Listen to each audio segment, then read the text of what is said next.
तो दोस्तों स्वागत है आपका नारुतो की एक्सप्लेनेशन की 15th वीडियो में, जिसमें हम एपिसोड 68 से 75 तक की स्टोरी एक्सप्लेन करेंगे। अगर आपने अभी तक हमारी प्रीवियस वीडियो नहीं देखी है जिसमें हमने एपिसोड 60 से लेके 67 तक को एक्सप्लेन किया था, तो मैं आपको ये हार्डली सजेस्ट करूंगा कि आप पहले उस वीडियो को देख लें, नहीं तो आपको इस वीडियो में ज्यादा कुछ समझ नहीं आने वाला है। पिछली वीडियो के लिंक और साथ ही पहले 2 एपिसोड्स वाली वीडियो के लिंक भी आपको ऊपर आई बटन और नीचे डिस्क्रिप्शन बॉक्स में मिल जाएगी। अब ज्यादा टाइम न वेस्ट करते हुए अपनी इंट्रोडक्शन देके आज के एपिसोड्स की एक्सप्लेनेशन का शुभारंभ करते हैं।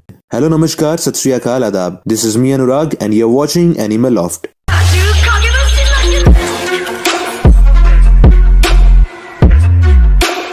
नारुतो में अभी तक हमने देखा कि नारुतो ने नाइन टेल फॉक्स का चक्र यूज करके फाइनली नेजी को हरा दिया और अगला मैच कॉनकोरो और शिनो का था, जिसमें कॉनकोरो ने प्लान की वजह से मैच शुरू होने से पहले ही हार मान ली। इसके बाद हमने तिमारी और शिकामारू का मैच देखा, जिसमें शिकामारू ने अपने दिमाग का यूज करके तिमारी को हरा ही दिया था, पर एंड मोमेंट में शिकामारू ने ही हार मान ली। इसके बाद हमने देखा कि सास्के लास्ट मोमेंट में बैटल ग्राउंड पहुंच गया और उसका मैच गारा के साथ हो रहा था, जहां अपनी सैंड शील्ड के अंदर गारा जैसे कुछ देर के लिए एक डीमन में कन्वर्ट हो गया था। वहीं दूसरी ओर काबुटो ने अपने गेंजुत्सु से स्टेडियम में सबको बेहोश कर दिया और तभी काज़ेकागे के एक निंजा ने होकागे के पास एक स्मोक बॉम्ब ब्लास्ट किया, जो कि प्लान स्टार्ट करने का एक सिग्नल था, जिसको पाते ही छुपे हुए साउंड विलेज की निंजास ने वहां पे अटैक कर दिया। अब आगे तो एपिसोड 68 के फर्स्ट सीन में हम देखते हैं कि स्टेडियम में छुपे हुए सभी ऑनबो ब्लैक ऑप्स थर्ड होकागे को बचाने के लिए उनकी तरफ भागते हैं, पर धुएं के पास पहुंचते ही काज़ेकागे के निंजास ब्लैक ऑप्स पर अटैक कर देते हैं। तभी ब्लैक ऑप्स का लीडर उन दोनों निंजास के टुकड़े टुकड़े कर देता है और बाकी की स्क्वाड थर्ड होकागे की तरफ भागती है। धुएं में काज़ेकागे थर्ड होकागे के जोनी निंजा को मार देते हैं और थर्ड होकागे की गर्दन पे अपना कुनाई रखकर उन्हें छत पर ले जाते हैं। इससे पहले ऑनबो ब्लैक ऑप्स वहाँ पहुंच पाते 4 साउंड निंजास वहाँ आके एक फॉर्मेशन बनाते हैं। इन निंजास का नाम किरोमा,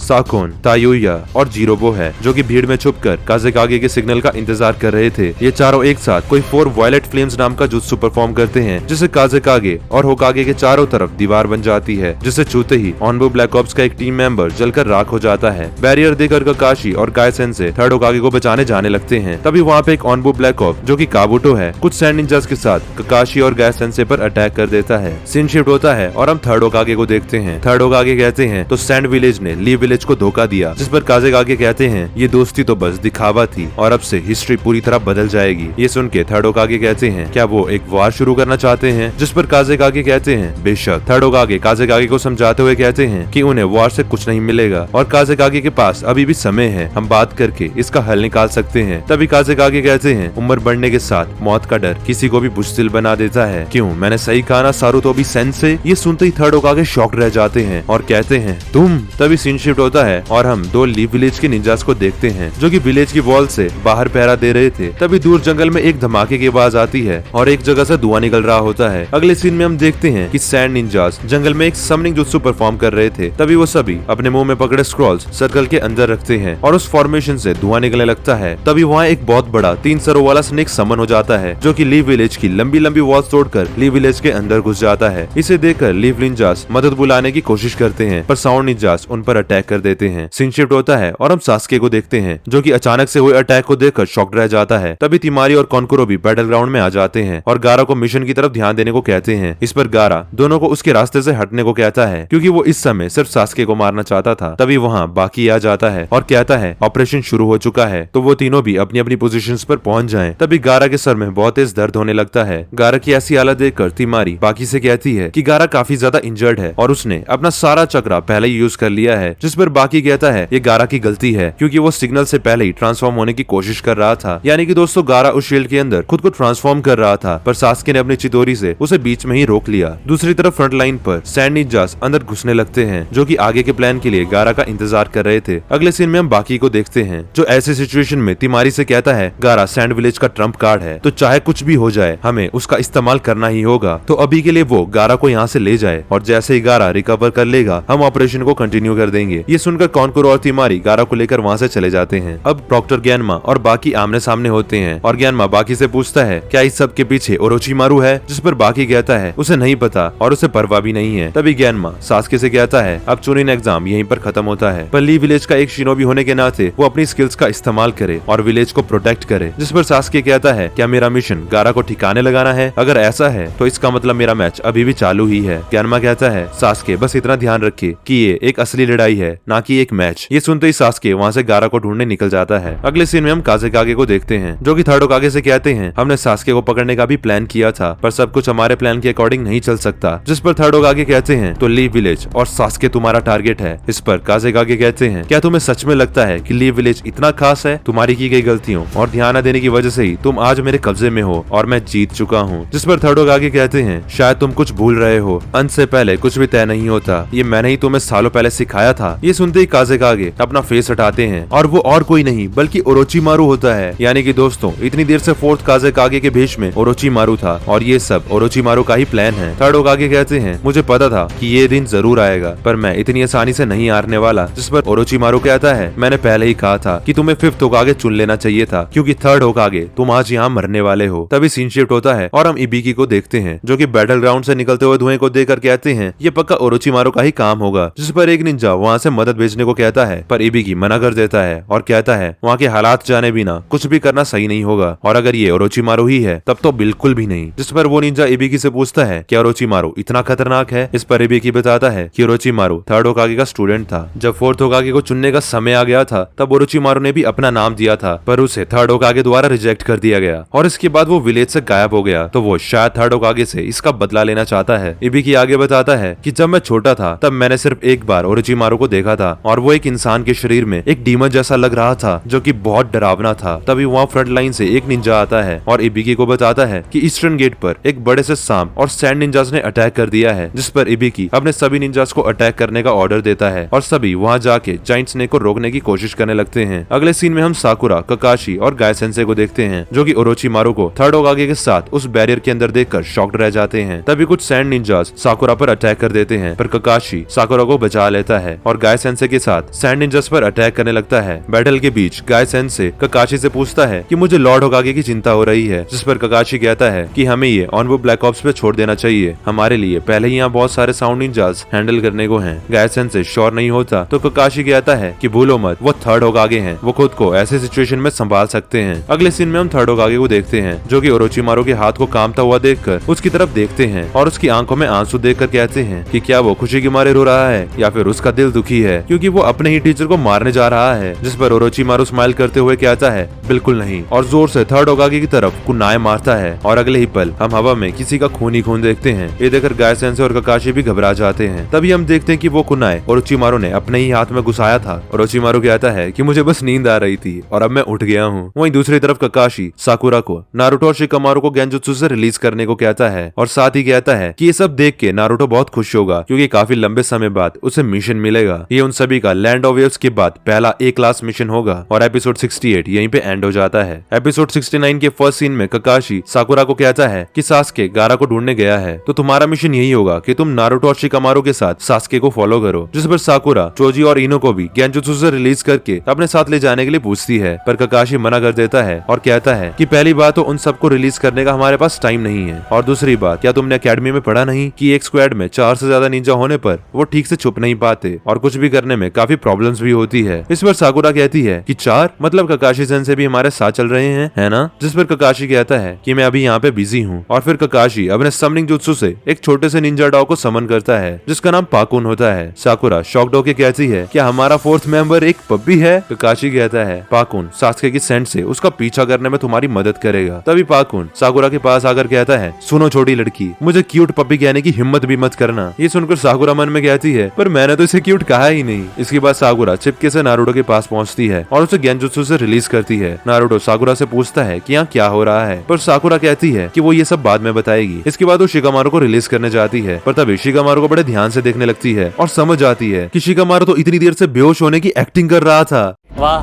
क्या एक्टिंग कर रहा है।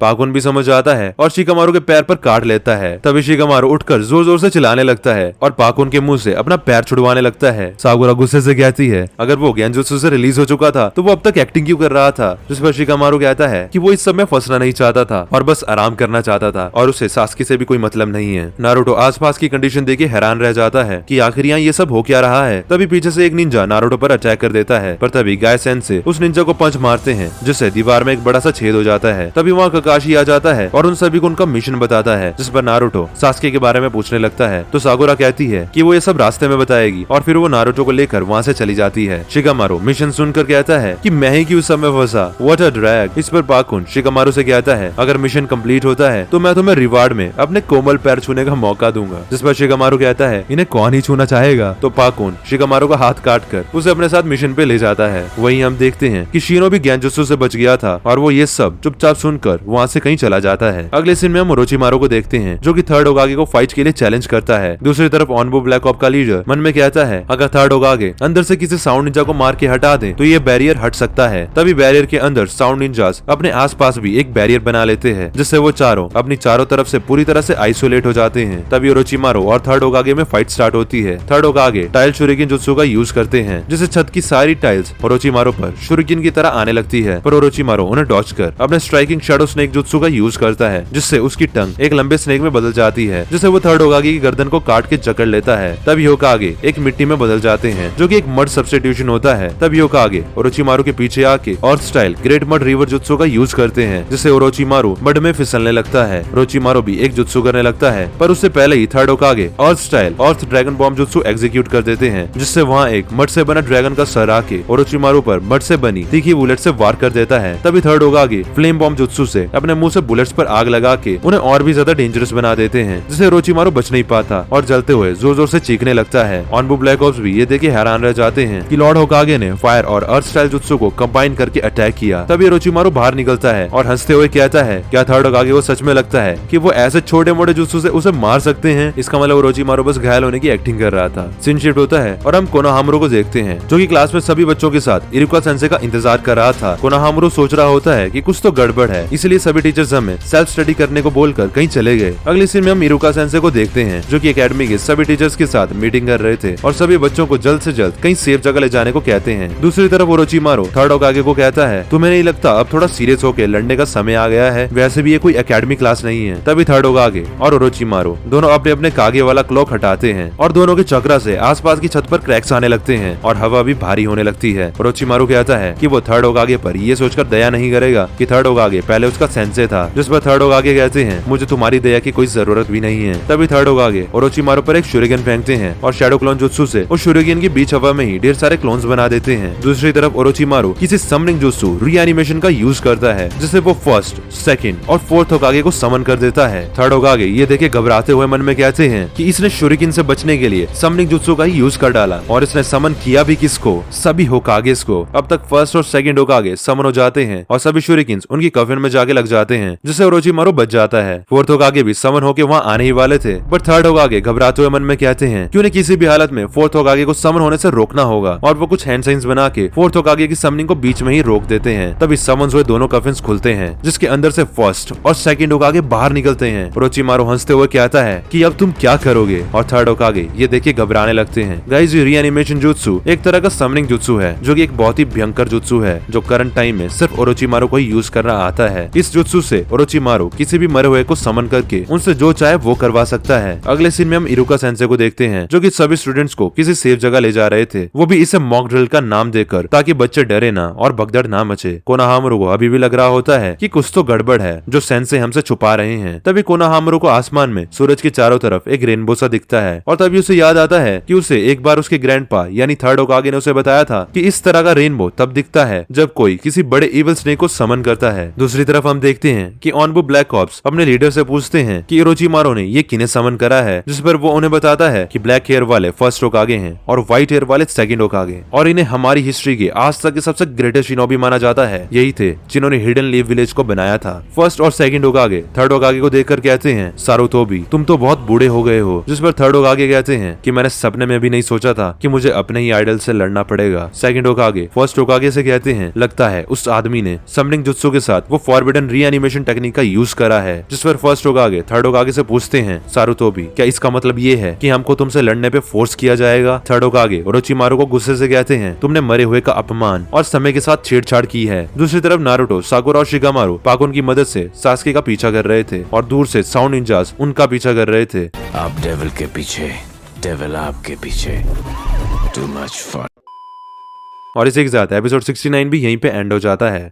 एपिसोड 70 के फर्स्ट सीन में हम नारुतो, साकुरा और शिकामारू को देखते हैं जो कि सास्के का पीछा कर रहे थे। तब इपाकुन उन सभी को जल्दी चलने को कहता है और बताता है कि उनके पीछे 9 निंजास की स्क्वाड आ रही है जो कि शायद ओरोचिमारू के निंजास हैं, वो भी जूनियर लेवल के निंजास। तो इस पर नारुतो कहता है कि हमें एम्बुश करना चाहिए, यानी छिप कर सही मौका देखकर अचानक उन पर वार करना चाहिए। इस पर शिकामारू कहता है कि एम्बुश करने से कुछ भी नहीं होगा। भले ही एम्बुश किसी लड़ाई में ट्रम्प कार्ड होता है, पर इसको सक्सेसफुली कर पाने की 2 कंडीशंस होती हैं। पहली, कि इससे पहले दुश्मन हमें ढूंढ पाए, हमें उन्हें ढूंढना होगा। दूसरी, हमें ऐसी लोकेशन पे दुश्मन पर अटैक करना होगा जहाँ से दुश्मन पे सबसे ज्यादा डैमेज हो और साथ ही डैमेज करने के बाद हम अचानक छिप भी पाएं। साथ ही शिकामारू कहता है कि पहली कंडीशन तो मुश्किल नहीं है क्योंकि पाकुन दुश्मन को आसानी से सूंघकर ढूंढ निकाल सकता है, और दूसरी कंडीशन भी हम पूरी कर सकते हैं क्योंकि हमें लीफ विलेज का कोना कोना पता है। पर ओरोचिमारू एक पुराना लीफ निंजा है तो उसके सभी निंजास के पास लीफ विलेज का मैप होगा ही, तो दूसरी कंडीशन हमारे फेवर में नहीं है। तो सिर्फ एक ही रास्ता है, हम में से किसी को चारा बनकर उन्हें रोकना होगा जिससे वो बाकी सबको नहीं ढूंढ पाएंगे, और जो चारा बनेगा वो बेशक मारा जाएगा। ये सुनते ही चारों वहीं पर रुक जाते हैं और शिकामारू कहता है सास्के को ढूंढने के लिए हमें पाकुन की जरूरत है। तो ये कौन करने वाला है? नारुतो कहने वाला होता है कि वो निंजास को रोकेगा, पर तभी शिकामारू कहता है कि ये सिर्फ मैं ही कर सकता हूँ। इस पर नारुतो कहता है कि वो अपनी जान को खतरे में क्यों डालना चाहता है। तो शिकामारू कहता है कि यहाँ पे मौजूद में से सिर्फ मैं ही एक ऐसा हूँ जो चारा बनकर सही सलामत वापस भी आ सकता है, क्योंकि शैडो पोजेशन जुत्सु को पीछा करने वालों को रोकने के लिए ही बनाया गया है। इस पर नारुतो कहता है हमें शिकामारू पर पूरा भरोसा है, और फिर वो शिकामारू को वहाँ पे छोड़कर आगे चले जाते हैं। कुछ समय बाद पाकुन कहता है कि दुश्मन काफी पास आ गए हैं, मुझे लगता है कि शिकामारू उन्हें रोकने की कोशिश भी नहीं कर रहा है। तभी साकुरा शिकामारू के खुद को आलसी समझने वाली बात को याद करके कहती है कि क्या वो उन्हें रोकने की सच में कोशिश करेगा भी। जिस पर नारुतो साकुरा से कहता है कि मैं जानता हूँ कि वो आलसी है और हर चीज में शिकायतें करता रहता है, पर वो हमें धोखा कभी नहीं देगा। तभी सीन शिफ्ट होता है और हम साउंड निंजास को देखते हैं जो कि अभी भी फुटप्रिंट्स को देखकर उनका पीछा कर रहे थे। तभी शिकामारू उन सभी को शैडो पोजेशन जुत्सु से कंट्रोल कर देता है। शिकामारू 8 निंजास को देखकर अपने मन में कहता है वो 9वां वाला भी ज्यादा दूर नहीं होगा, वो बेशक उन्हें किसी भी तरह की एम्बुश से बचने के लिए पीछे चल रहा होगा, पर मैं जानता हूँ कि क्या करना है और इस 9वें वाले को भी यहाँ आना ही पड़ेगा। और फिर शिकामारू साउंड निंजा पे कुनाई से अटैक करता है। तभी साइड से कोई शुरिकेन से शिकामारू का अटैक ब्लॉक कर देता है। शिकामारू उस पर भी शैडो पोजेशन जुत्सु का यूज करने की कोशिश करता है, पर तिमारी से मैच के बाद कम चक्रा होने की वजह से उसकी शैडो वहाँ तक पहुँच ही नहीं पाती। ये देखकर साउंड निंजा कहता है और थोड़ी देर में उसका भी खेल खत्म हो जाएगा। सामने मौत देकर शिकामारू अपने मन में कहता है मैं सिर्फ एक नॉर्मल निंजा हूँ, मैं सिर्फ एक नॉर्मल निंजा की तरह एक नॉर्मल लड़की से शादी करके 2 बच्चे चाहता हूँ। फिर रिटायरमेंट के बाद अपनी बेटे की शादी और अपने बेटे को एक कामयाब निंजा बनते हुए देखना चाहता हूँ, और अपनी वाइफ के मरने से पहले मरना चाहता हूँ। मैं बस अपनी जिंदगी में इतना ही चाहता हूँ, पर क्या मेरी जिंदगी अभी ही यहाँ ऐसे खत्म होने वाली है? तभी सीन शिफ्ट होता है और हम नारुतो और साकुरा को देखते हैं जो कि अब तक काफी आगे निकल गए थे। तभी पाकुन कहता है वो निंजास अब हमारा पीछा नहीं कर रहे हैं। इस पर नारुतो कहता है तो शिकामारू ने कर दिखाया। अगले सीन में हम शिकामारू को देखते हैं और उसके चक्रा के खत्म होते ही सभी निंजास शैडो पोजेशन से फ्री हो जाते हैं। इस पर साउंड निंजा अपने 9th निंजा को बाहर आके शिकामारू को मारने का ऑर्डर देता है, पर ये क्या, यहाँ से तो आसुमा सेन से बाहर आते हैं जिन्होंने पहले ही 9th निंजा को मार दिया था, और फिर आसुमा सेन से सभी साउंड निंजास को अकेले ही हरा देते हैं और शिकामारू से कहते हैं उसने कमाल कर दिया। इस पर शिकामारू कहता है पर इस सब में उसे कुछ ज्यादा ही मेहनत करनी पड़ गई। दूसरी तरफ तिमारी और कॉन्कुरो गारा को दूर ले जा रहे थे, पर सास्के अभी भी उनका पीछा कर रहा था और काफी पास पहुंच गया था। और इसी के साथ एपिसोड 70 भी यहीं पे एंड हो जाता है। एपिसोड 71 के फर्स्ट सीन में हम तिमारी को देखते हैं जो कि सास्के को रोकने के लिए काफी सारे वायर बॉम्ब्स प्लांट कर रही थी। थोड़ी देर बाद सास्के वहाँ पहुंच जाता है जो कि सभी ट्रिक वायर बॉम्ब से बच जाता है। दूसरी तरफ साकुरा धमाके की बात सुनकर कहती है कि सास्के ठीक होगा, जिस पर नारुतो कहता है सास्के को हराना इतना भी आसान नहीं है। तभी सीन शिफ्ट होता है और हम ओरोचिमारू को देखते हैं जो कि फर्स्ट और सेकंड होकागे के अंदर एक सील्ड कुनाई घुसाता है। उसके अंदर जाते ही दोनों होकागे से धुआं निकलने लगता है और दोनों पूरी तरह जिंदा हो जाते हैं। बाहर ऑनबो ब्लैक ऑप्स का लीडर अपने फेलो ऑनबोब्स को बताता है कि वैसे तो समनिंग जुत्सु के लिए खून चाहिए होता है, पर रीएनिमेशन समनिंग जुत्सु के लिए एक जिंदा शरीर की बलि चाहिए ताकि उसकी लाश समन की हुई आत्मा की वेसल बन सके। और इसके बाद उस लाश को धूल और मिट्टी से ढका जाता है जो कि वैसी अपीयरेंस ले लेता है जैसे समन करी हुई आत्मा की बॉडी हुआ करती थी। साथ ही ऑनबो लीडर बताता है कि जो सील्ड कुनाई ओरोचिमारू ने अभी अभी दोनों होकागे के अंदर डाला है, उससे अब दोनों अपनी कॉन्शियसनेस खो के ओरोचिमारू के पूरी तरह कंट्रोल में आ चुके हैं और उसके पपेट बन गए हैं। इसके बाद हम थर्ड होकागे को देखते हैं। अपनी आइडल्स की सोल का मिसयूज होता देख थर्ड होकागे की आंखों में आंसू आ जाते हैं। ओरोचिमारू कहता है क्या वो जानता है कि कितना मजा आता है जब कोई अपने सेंसे को अपने ही हाथों से खत्म करता है। मुझे लगता है कि थर्ड होकागे ने ये कभी महसूस नहीं किया होगा, इसलिए मैंने इन दोनों को समन किया है ताकि थर्ड होकागे को ये मौका मिल सके। तभी फर्स्ट और सेकंड होकागे थर्ड होकागे पर अटैक कर देते हैं। दूसरी तरफ एक पल के लिए थर्ड होकागे काफी कंफ्यूज लग रहे थे। बाहर से ऑनबो ब्लैक ऑप्स का लीडर थर्ड होकागे से कहता है उनके चेहरों से धोखा मत खाइए। थर्ड होकागे बसते हुए कहते हैं वो भी ये बात अच्छी तरह जानते हैं और फिर वो वो फायर ड्रैगन जुत्सु से दोनों होकागे पर अटैक करते हैं। तभी सेकंड होकागे पानी की दीवार खड़ी कर देते हैं और थर्ड होकागे के अटैक को बेकार कर देते हैं। ये देखकर ओरोचिमारू कहता है कि उसने पुराने होकागे से ऐसी ही उम्मीद की थी। तभी सेकंड होकागे वाटर शॉकवेव जुत्सु से बड़ी सी पानी की लहर से अटैक करते हैं, जिसे बचने के लिए थर्ड होकागे मड वॉल जुत्सु से एक बड़ी सी दीवार बना देते हैं और खुद उसके ऊपर चढ़ जाते हैं। नीचे उतरते ही फर्स्ट होकागे उन्हें जोरदार पंच मारते हैं और थर्ड होकागे को दूर गिरा देते हैं। तभी पीछे से सेकंड होकागे उन्हें पानी में डुबाने की कोशिश करते हैं, पर थर्ड होकागे इससे भी बच जाते हैं। तभी फर्स्ट होकागे अपने सीक्रेट अर्थ जुत्सु से बड़े बड़े पेड़ों को समन कर देते हैं और थर्ड होकागे को पेड़ों की जड़ों में जकड़ लेते हैं। ये देखकर ब्लैक ऑप्स का लीडर कहता है तो ये है फर्स्ट होकागे का सीक्रेट जुत्सु जिसे उन्होंने लीव विलेज बनाया था। तभी थर्ड होकागे समनिंग जुत्सु से मंकी किंग एनमा को समन कर देते हैं। एनमा ओरोचिमारू को देखकर थर्ड होकागे से कहता है कि मुझे पता था कि एक दिन ऐसा होगा। थर्ड होकागे को उसी वक्त ओरोचिमारू को मार देना चाहिए था जब उनके पास मौका था। दोस्तों यहाँ कब की बात हो रही है ये आपको आगे के एपिसोड्स में पता चलेगा। थर्ड होकागे मंकी किंग एनमा को एडामेंटिन स्टाफ यानी कि एक स्टिक में ट्रांसफॉर्म होने को कहते हैं। ये सुनते ही ओरोचिमारू फर्स्ट और सेकंड होकागे को एनमा के ट्रांसफॉर्म होने से रोकने को कहता है। एनमा भी दोनों होकागे को अटैक करके दूर फेंक देता है और फिर एनमा एक लंबी सी छड़ी में ट्रांसफॉर्म होकर थर्ड होकागे को पेड़ के चंगुल से छुड़ा देता है। ये देखिए ओरोचिमारू कहता है चलो ये थोड़ा इंटरेस्टिंग हो ही गया। तभी ओरोचिमारू अपना पेट दबाता है और उसके मुंह से एक स्नेक बाहर आता है जिसके अंदर से एक स्वॉर्ड निकलती है। ये देखकर थर्ड होकागे अपने मन में कहते हैं ये स्वॉर्ड तो ग्रेट ग्रास स्वॉर्ड में से एक है। इसके बाद थर्ड होकागे स्टिक को एक्सपेंड करके ओरोचिमारू पर अटैक कर देते हैं। दोनों में 1-to-1 कॉम्बैट होती है जिसमें थर्ड होकागे का पलड़ा भारी था। तभी पीछे से फर्स्ट और सेकंड होकागे थर्ड होकागे पे अटैक कर देते हैं जिससे थर्ड होकागे बच जाते हैं और इसी बीच छुपके से एक एक पेपर बॉम्ब दोनों होकागे पे लगा देते हैं। तभी ओरोचिमारू थर्ड होकागे को मार मार के दूर पटक देता है। ओरोचिमारू कहता है हम तीनों से एक साथ बिना शैडो क्लोन जुत्सु से लड़ना थर्ड होकागे की सबसे बड़ी गलती है। ये सुनकर ऑनबू ब्लैक ऑप्स का लीडर कहता है उन्होंने शैडो क्लोन जुत्सु का यूज इसलिए नहीं किया क्योंकि वो अभी इस उम्र में अपने चक्रों को बांट कर कंट्रोल नहीं कर सकते। ये सच है कि वो अब बूढ़े हो गए हैं। ओरोचिमारू थर्ड होकागे का कॉलर पकड़ कर कहता है कि उसने थर्ड होकागे से इतनी जल्दी हार मान जाने की उम्मीद नहीं की थी। तभी स्टिक पर से एक आंख निकलती है और एनमा थर्ड होकागे से कहता है क्या थर्ड होकागे तुमने मुझे अपनी आखिरी सांसें दिखाने के लिए समन किया है, यही मौका है ओरोचिमारू को हराने का। थर्ड होकागे के ओरोचिमारू को देख के आंख में आंसू आ जाते हैं कि उनका स्टूडेंट ये क्या बन गया है। तभी थर्ड होकागे गुस्से से ओरोचिमारू को कहते हैं कि तुम बिल्कुल पागल हो और फिर वो ओरोचिमारू पर अटैक करके उसे नीचे गिरा देते हैं। तभी एनमा का हाथ स्टिक से बाहर निकलता है और ओरोचिमारू का गला पकड़ लेता है। तभी ओरोचिमारू मिट्टी में बदल जाता है यानी कि वो तो एक बस क्लोन था और फिर असली ओरोचिमारू सामने आता है। तभी थर्ड होकागे ओरोचिमारू को किक मारते हैं और उसे दूर गिरा देते हैं और फर्स्ट और सेकंड होकागे के हाथ और पैर पर लगाए हुए अपने पेपर बॉम्ब्स को ब्लास्ट कर देते हैं। पर फर्स्ट और सेकंड होकागे रिकवर होकर फिर से खड़े हो जाते हैं। ये देखकर थर्ड होकागे कहते हैं मुझे पता होना चाहिए था कि उनकी बॉडी पर अटैक करना बेकार होगा जब तक उनकी सोल ओरोचिमारू की इच्छा से इस अर्थ में बाउंड है, और अगर ऐसा है तो बस एक ही रास्ता बचता है और वो है फोर्थ होकागे का जुत्सु। और फिर थर्ड होकागे मन में कहते हैं फर्स्ट और सेकंड होकागे मुझे माफ करना पर मुझे ये करना ही होगा। ओरोचिमारू थर्ड होकागे से कहता है मुझे तुम्हें इतना बुरा देखकर काफी दुख होता है। ऐसा कहकर ओरोचिमारू अपने फेस की स्किन हटाता है और अंदर तो वो एक लड़की होता है और उसकी आवाज भी लड़की की आवाज में बदल जाती है। मेरे अंदर लड़का नहीं, मेरे अंदर लड़की की रूह है। लड़की की रूह है,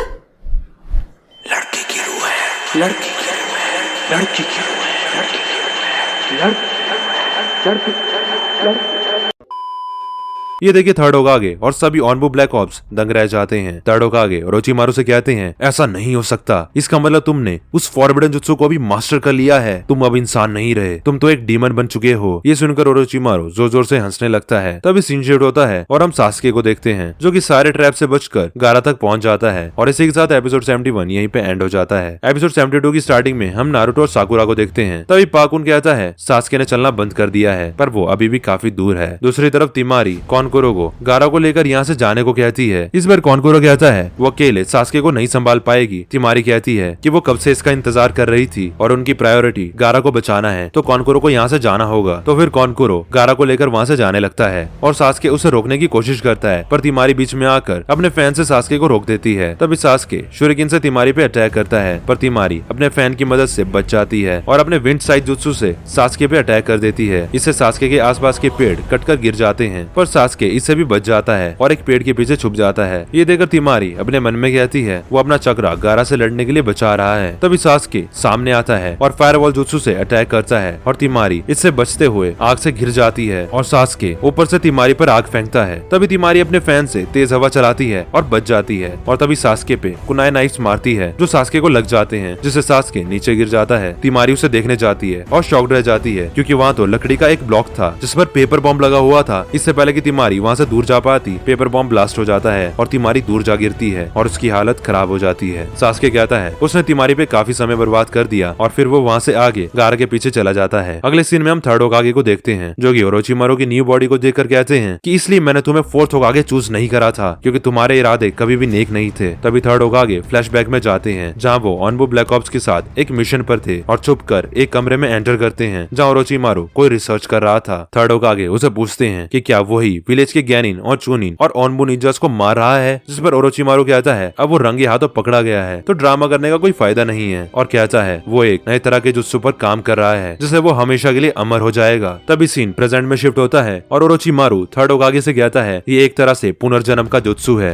जिससे वो जब चाहे तब अपना शरीर बदल सकता है किसी भी यंग बॉडी में अपनी आत्मा डाल के। इस तरह से वो हमेशा जवान रहेगा और कभी मरेगा नहीं। अब तक तो वो बस पुरानी यादों को ताजा करने के लिए अपने पुराने चेहरे का इस्तेमाल कर रहा था। साथ ही ओरोचिमारू कहता है कि मैं जल्दी एक दूसरे जवान और ताकतवर शरीर में चला जाऊंगा और थर्ड होकागे समझ जाते हैं कि ओरोचिमारू की अगली वेसल और कोई नहीं बल्कि सास्के उचिया है। थर्ड होकागे पूछते हैं कि अब तक उसने कितने लोगों के चेहरे ले लिए हैं, जिस पर ओरोचिमारू कहता है ज्यादा नहीं, बस 2 या 3 ही, पर उससे हमेशा से सास्के का इंतजार था। और फिर इसके बाद ओरोचिमारू फिर से वापस अपने असली चेहरे में आ जाता है क्योंकि वो चाहता था कि थर्ड होकागे को अपने स्टूडेंट का चेहरा ही दिखता रहे। तभी फर्स्ट होकागे फिर से अपने उसी पेड़ों वाले जुत्सु से थर्ड होकागे को मारने की कोशिश करते हैं, पर लास्ट मोमेंट पर एनमा थर्ड होकागे के चारों तरफ खुद को एक केज में ट्रांसफॉर्म करके थर्ड होकागे को बचा लेता है और कहता है कि उससे क्या हुआ है जो वो इतना आसान टारगेट बन रहे हैं, क्या ओरोचिमारू को मारना उसके लिए इतना मुश्किल है। तभी थर्ड होकागे फिर से फ्लैशबैक में जाते हैं और ओरोचिमारू के बचपन को याद करके कहते हैं मैं उन आंखों में वो छुपे हुए इरादे देख चुका था पर मैंने ऐसे दिखाया कि मैं कुछ नहीं जानता। उसके कमाल के हुनर को देखकर लगता था कि वो हमारे काम आएगा और मैं यकीन करना चाहता था कि वो मेरी मेहनत को सफल बनाएगा। तभी थर्ड होकागे उस समय को फिर से याद करते हैं जब उन्होंने ऑनबू ब्लैक ऑप्स के साथ ओरोचिमारू को एक्सपेरिमेंट्स करते हुए रंगे हाथों पकड़ लिया था। थर्ड होकागे ने तभी एनमा को समन करा था पर ओरोचिमारू थर्ड होकागे के साथ आए हुए सभी ऑनबूस को मार के वहाँ से जाने लगा और थर्ड होकागे ने कुछ भी नहीं करा और उसे जाने दिया। एनमा तब थर्ड होकागे को बार बार बोलता रहा कि ओरोचिमारू को मार दो, यही सही मौका है, पर थर्ड होकागे ने कुछ भी नहीं किया और कहा मैं ये नहीं कर सकता। शायद तब थर्ड होकागे में अपने स्टूडेंट को जान से मारने की हिम्मत नहीं थी। तभी सीन प्रेजेंट में शिफ्ट होता है और थर्ड होकागे कहते हैं वो अब अपनी उस गलती को सुधारेंगे और ओरोचिमारू को हमेशा के लिए खत्म कर देंगे। तभी थर्ड होकागे शैडो क्लोन जुत्सु से अपने 2 क्लोन्स बना लेते हैं और कुछ हैंड साइंस बनाने लगते हैं जिससे एक शिनेगामी यानी मौत का देवता थर्ड होकागे के पीछे आ जाता है जो कि दिखने में बहुत ही बड़ा और डरावना सा घोस्ट होता है और इसे सोल रिपर कहते हैं जो कि थर्ड होकागे की सोल को पकड़े हुए था और वो सिर्फ थर्ड होकागे को ही दिख रहा होता है। ये वही फोर्थ होकागे का जुत्सु था जिसको यूज करने की थर्ड होकागे बात कर रहे थे। इसे रिपर डेथ सील जुत्सु कहते हैं। ओरोचिमारू इस कास्ट किए हुए जुत्सु से अनजान कहता है अब ली विलेज खत्म हो जाएगा तो थर्ड होकागे कहते हैं ली विलेज उनका घर है और इसे तबाह करने के लिए उसे पहले थर्ड होकागे को हराना होगा जो कि आसान नहीं होने वाला है। तभी सेकंड होकागे अपने इनफाइनाइट डार्कनेस जुत्सु से आसपास अंधेरा कर देते हैं और इस अंधेरे में ओरोचिमारू थर्ड होकागे पर लगातार वार करने लगता है और थर्ड होकागे को कुछ भी नहीं दिख रहा होता कि कौन किधर से मार रहा है। साथ ही ओरोचिमारू कहता है कि तुम सिर्फ कुछ घरों के क्लस्टर यानी ली विलेज के छोटे से टुकड़े हो। समय के साथ एक दिन होकागे के फेस की मूर्तियां भी गल जाएगी और तुम्हारा भी फिर कोई वजूद नहीं रहेगा। इस पर थर्ड होकागे कहते हैं कि तुम कभी नहीं समझोगे, ये कोई मामूली घरों के क्लस्टर नहीं बल्कि इससे कई ज्यादा हैं। ये ऐसी जगह है जहाँ हर साल शिनोबी पैदा होते हैं, आगे बढ़ते हैं और बड़े होते हैं और अपने घर को बचाने के लिए लड़ते और मरते हैं और यहाँ हर कोई मेरे लिए खास है। चाहे हमारा खून एक जैसा ना हो फिर भी हम एक साथ रहते हैं और ये मेरी फैमिली है और मैंने ये पोजीशन पुराने होकागे के विश्वास पर हासिल की है। मैं थर्ड होकागे हूँ और अगर मेरा यहाँ अंत भी हो जाता है तो मेरे बाद एक और नया और ज्यादा ताकतवर होकागे आएगा और मेरी जगह लेगा। कहानी को आगे बढ़ाने से पहले मैं आपको कुछ कहना चाहता हूँ कि अगर आपने अभी तक हमारे चैनल को सब्सक्राइब नहीं किया है तो अभी वीडियो को पॉज करके सब्सक्राइब बटन दबाकर लाल से ग्रे कर दो और साथ ही बेल आइकन को दबाना मत भूलना क्योंकि हम ऐसी अलग अलग तरह की एनिमे एक्सप्लेनेशन वीडियोस हिंदी में लेके आते रहते हैं।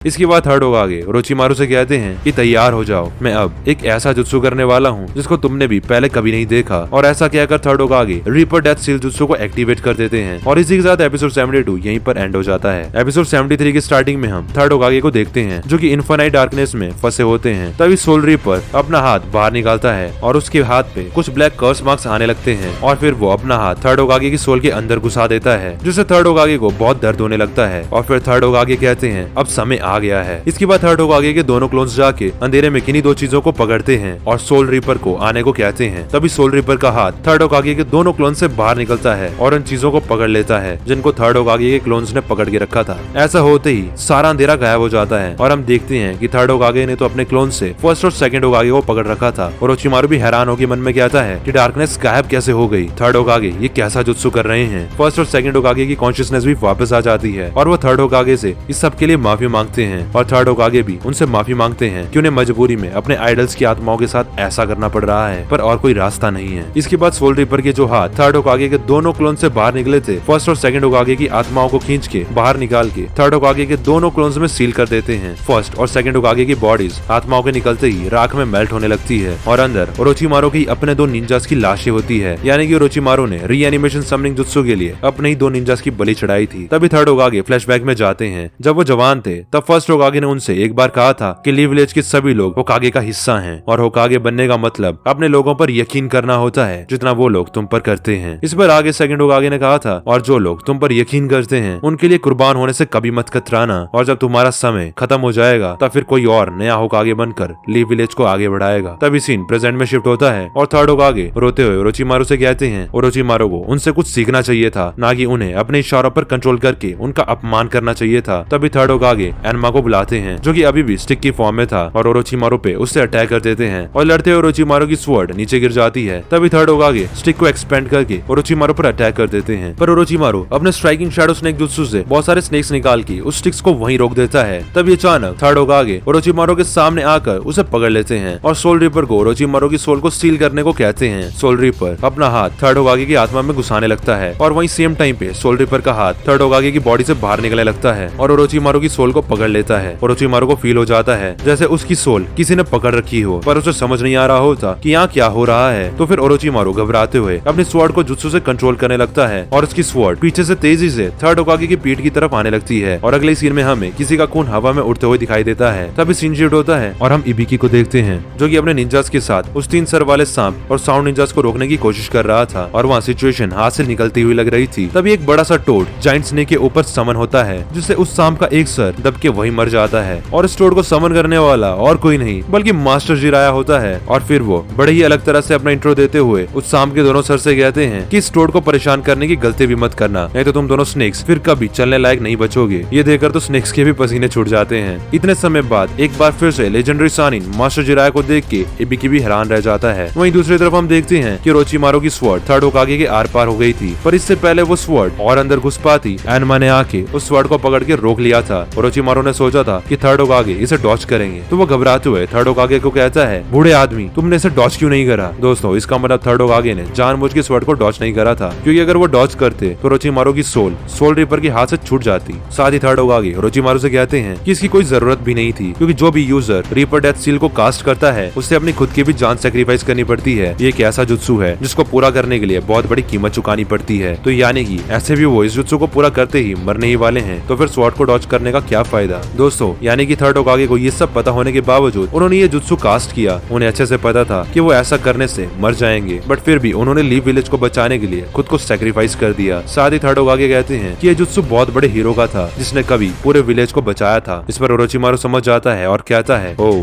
तो ये वही जुत्सु है जिसने नाइन टेल फॉक्स को सील किया था। थर्ड होकागे कहते हैं, हर एक इंच के साथ ओरोचिमारू की आत्मा बाहर आती जा रही है और अब वो चाहकर भी कुछ नहीं कर सकता। सील के पूरे होते ही मैं मर जाऊंगा, पर तुम भी मेरे साथ मरोगे और हम दोनों की आत्माएं हमेशा के लिए सोल रिपर के पेट में कैद हो जाएगी। और जो आत्मा इस जुत्सु से सील होती है उसे हमेशा कष्ट भोगना पड़ता है और उसे कभी शांति नहीं मिलती। तभी ओरोचिमारू को थर्ड होकागे के पीछे खड़ा वो सोल रिपर दिखता है, जिसे देखिए ओरोचिमारू बहुत ज्यादा घबरा जाता है और थर्ड होकागे को रोकने के लिए स्वॉर्ड को कंट्रोल करके और अंदर को धक्का देने लगता है, जिससे थर्ड होकागे को बहुत दर्द होने लगता है और वो काफी कमजोर फील करने लगते हैं, जिससे ओरोचिमारू की सोल वापस ओरोचिमारू के बॉडी के अंदर जाने लगती है और ओरोचिमारू हंसते हुए कहता है कि सेंसेई जल्दी से अब मर जाओ। सीन शिफ्ट होता है और हम कॉनकोरो को देखते हैं जो कि गारा को अपने साथ ले जा रहा था। तभी सासके कॉनकोरो को वहीं रोक लेता है। तभी वहाँ तिमारी भी आ जाती है। दूसरी तरफ नारुतो और साकुरा पाकुन के पीछे चल रहे थे। तभी पाकुन बताता है कि सासके ने गारा को ढूंढ लिया है, पर कोई और भी सासके का पीछा कर रहा है और वो इंसान नहीं है। अगले सीन में तिमारी कॉनकोरो को गारा को यहाँ से ले जाने को कहती है, पर कॉनकोरो कहता है इस बार तिमारी गारा को लेकर आगे जाए, क्योंकि तिमारी की हालत काफी खराब हो गई है। गारा को प्रोटेक्ट करने के लिए तिमारी गारा को वहाँ से ले जाती है और कॉनकोरो सासके सास्के को फाइट के लिए चैलेंज करता है। तभी वहाँ शीनो आ जाता है और सास्के से कहता है अब ये मेरी फाइट है। सास्के कहता है उसने हमें कैसे ढूंढा। इस पर शीनो बताता है जब सास्के ग्राउंड से निकला था तभी शीनो ने उस पर एक फीमेल बीटल छोड़ दी थी जिसकी स्मेल बहुत कम होती है, पर इसे सिर्फ मेल बीटल्स ही फॉलो कर सकते हैं। शीनो कहता है और उन्हीं की मदद से शीनो यहाँ तक पहुंचा। शीनो कहता है सास्के गारा के पीछे है क्योंकि उसका मैच खत्म नहीं हुआ था, पर मेरा मैच तो शुरू ही नहीं हुआ था, तो मुझे भी कॉनकोरो से कुछ हिस्सा पूरा करने दो। दोस्तों आपको याद तो होगा ही कॉनकोरो ने शीनो के साथ मैच शुरू करने से पहले ही हार मान ली थी। सास्के कहता है अगर तुम संभाल सकते हो तो ठीक है। इस पर शीनो कहता है मुझे सिर्फ 10 मिनट दो, फिर मैं तुम्हें देखने आऊंगा कि तुम ठीक हो या नहीं। ये सुन के सास्के कहता है कि सब में अपना टाइम वेस्ट मत करना क्योंकि शीनो जब तक तुम आओगे उससे पहले मैं अपना काम खत्म कर चुका होगा। और ये कहकर सास्के वहाँ से गारा के पीछे चला जाता है और इसी के साथ एपिसोड 73 भी यहीं पे एंड हो जाता है। एपिसोड 74 की स्टार्टिंग में हम नारुतो और साकुरा को देखते हैं जो कि अभी भी सास्के का पीछा कर रहे होते हैं। तभी पाकुन कहता है वो रहा, और फिर अचानक वो वहीं पे रुक जाता है। इस पर नारुतो पूछता है कि क्या हुआ और सीधा जाकर पेड़ से टकरा जाता है। नारुतो रोते हुए कहता है पाकुन को उसे बता तो देना चाहिए कि क्या हुआ। पाकुन कहता है कि सास्के फिर से भाग रहा है और इस बार वो 2 लोगों का पीछा कर रहा है और उसके पीछे 2 लोग वहाँ पर लड़ रहे हैं, तो हमें थोड़ी देर के लिए यहीं पर रुकना चाहिए। नारुतो कहता है उनके लड़ने से हमें क्या, हमें तो सास्के तक पहुँचना है। इस पर साकुरा कहती है अगर वो हमसे भिड़ गए और हम हार गए तो। नारुतो कहता है ऐसा कुछ नहीं होगा। इस पर पाकुन साकुरा का साथ देते हुए कहता है उनका मिशन सास्के को वापस लाना है, तो उन्हें किसी भी दूसरी लड़ाई से दूर रहना चाहिए। और वो तीनों दूसरे रास्ते से सास्के का पीछा करने लगते हैं। अगले सीन में हम कॉनकोरो को देखते हैं जो कि अपने पीछे रखे पपेट जिसका नाम उसने क्रो रखा होता है उसकी पट्टियां खोल देता है और दूसरी तरफ शीनो के हाथों से ढेर सारे बग्स निकलने लगते हैं। तभी सीन शिफ्ट होता है और हम तिमारी को देखते हैं जो कि गारा के साथ अभी भी भाग रही थी। तभी गारा को होश आता है और वो तिमारी को उसे नीचे रखने को कहता है। तिमारी गारा को नीचे उतारती है। तभी गारा के सर में फिर से दर्द होने लगता है। ये देखकर तिमारी गारा को दवाई देने ही वाली होती है कि तभी गारा खड़ा होता है और तिमारी को दूर फेंक देता है और इसी बीच सास्के वहाँ पहुँच जाता है। दूसरी तरफ कॉनकोरो शीनो पर क्रो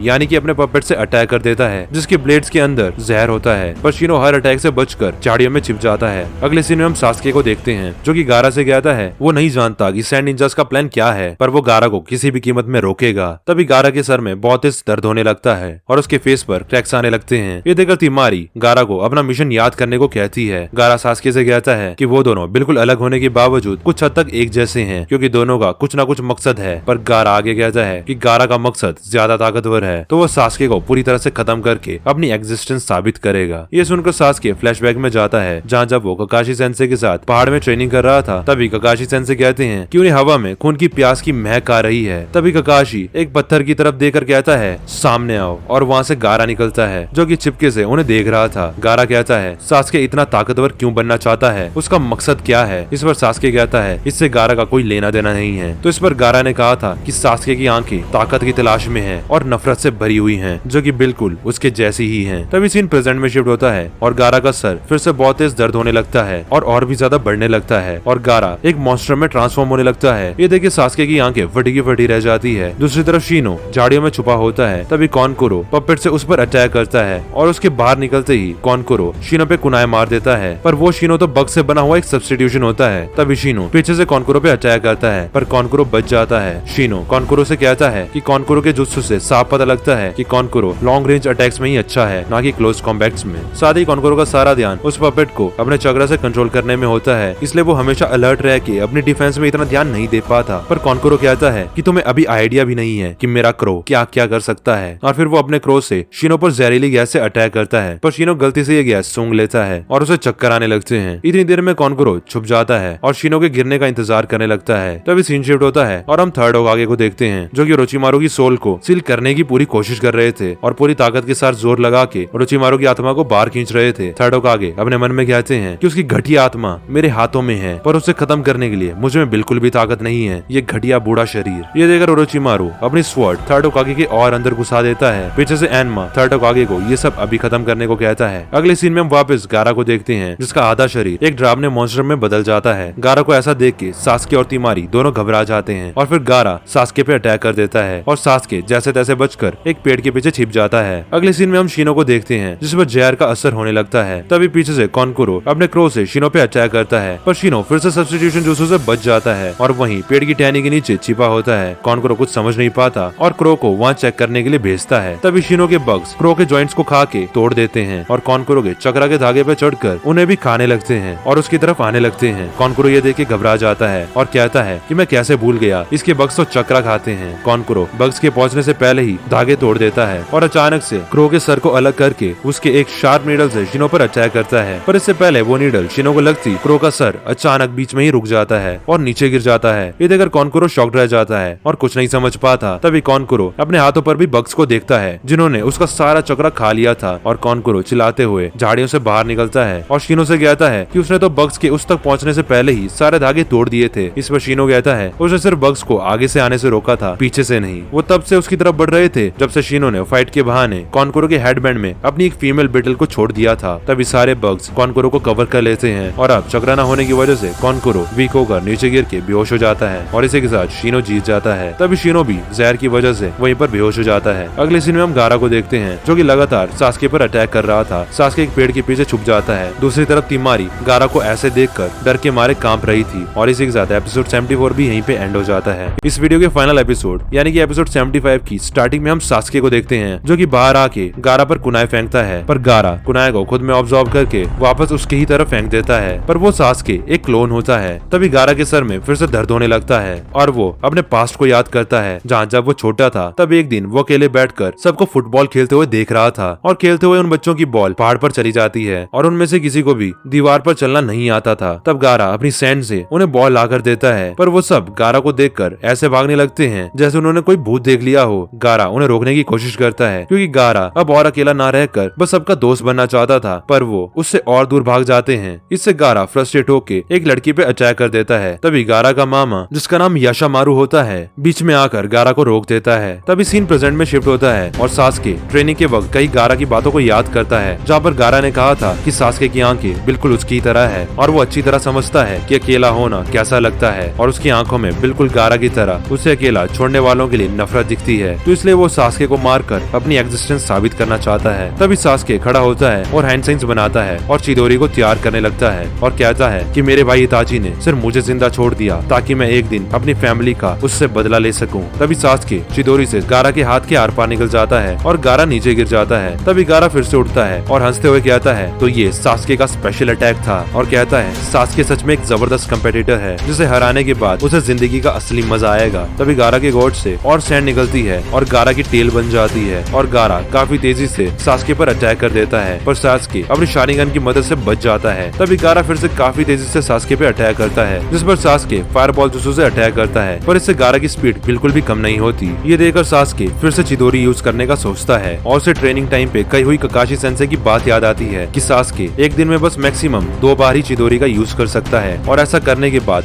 सास्के के पास अपनी शारिंगन तक को यूज कर पाने का चक्रा नहीं बचेगा। सास्के ककाशी से पूछता है कि क्या होगा अगर मैं एक ही दिन में 2 बार से ज्यादा चिदोरी यूज कर लूं। इस पर ककाशी उसे बताता है कि पहली बात तो सास्के से ज्यादा चिदोरी को एग्जीक्यूट ही नहीं कर पाएगा, पर अगर सास्के ने कर भी ली तो इससे सास्के की बॉडी में चक्रा बिल्कुल 0 हो जाएगा जिससे उसकी मौत भी हो सकती है। सीन प्रेजेंट टाइम पे शिफ्ट होता है जहाँ सास्के तीसरी बार चिदोरी का यूज कर देता है, पर इससे पहले कि वो चिदोरी गारा को मार पाता कम चक्रा होने की वजह से चिदोरी बंद होने लगती है। पर तभी अगले सीन में हम देखते हैं कि सास्के की चिदोरी से गारा का एक मॉन्स्टर सांप टूट के सैंड बन जाता है और ऐसा इसलिए हो पाया था क्योंकि सास्के के कर्स मार्क्स एक्टिवेट हो गए थे जिसने सास्के की चिदोरी को स्ट्रेंथ दे दी। सास्के को कर्स मार्क्स की वजह से दर्द होने लगता है तो वो नीचे गिर जाता है और हिल नहीं पाता। तब तक गारा फिर से खुद को रिकवर कर लेता है और मौका देखकर गारा सास्के पर अटैक कर देता है। तभी एन वक्त पर फाइनली नारुतो बीच में आके और उसके फेस पे एक जोरदार किक मार के उसे दूर गिरा देता है और इसी के साथ एपिसोड 75 भी यहीं पर एंड हो जाता है। और दोस्तों इसी के साथ हमारी आज की वीडियो भी यहीं पे एंड हो जाती है। दोस्तों आगे के नारुतो की एपिसोड्स में आपको नारुतो और गारा की बहुत इंटरेस्टिंग फाइट देखने को मिलेगी, तो बेल आइकन को जरूर से दबा देना। आपको आज की वीडियो कैसी लगी नीचे कमेंट सेक्शन में बता के वीडियो को जरूर से लाइक कर देना और साथ ही हमारे ब्रांड न्यू डिस्कॉर्ड सर्वर को भी ज्वाइन कर देना। मैंने डिस्क्रिप्शन में ज्वाइनिंग लिंक दे रखी है। Question of the day, third होकागे ने किसे समन किया था? अगर आपको इस सवाल का जवाब पता है तो नीचे कमेंट सेक्शन में अपने जवाब जरूर दें। मिलते हैं अगली वीडियो में। हर हर महादेव।